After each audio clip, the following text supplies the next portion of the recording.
gains. What's going on, guys? Super quick video today.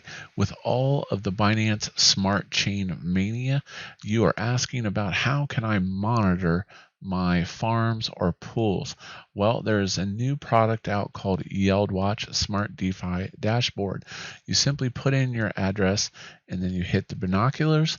It does look like there's going to be a pro version of this as well.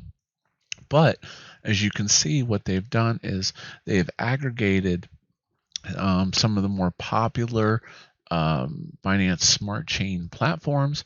And when you click on it, you can see your yield, which is very cool. It's actually even calculating an APY. Now, on a bad note, I heard this thugs thing might be a rug. So thugs might be a rug. So just a heads up on that. But of course, you got Pancake, Venus, Jet Fuel, B-Dollar, and Cream. So, and let's see, the pro version coming soon, advanced stats, early access to new products, wallet integration, light mode, total historical data.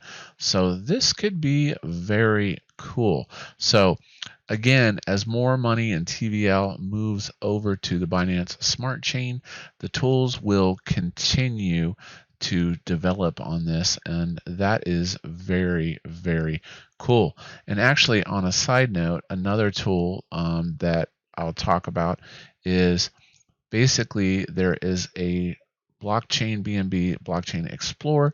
This is very similar to EtherScan. This is another great tool to have in your tool bag. You can look up addresses, new coins, etc., verify transactions. So check out the Binance Smart Chain Explorer as well. Hope you enjoyed today's video. As always, this is Cryptoslo. If you're not talking gains, then we're not talking.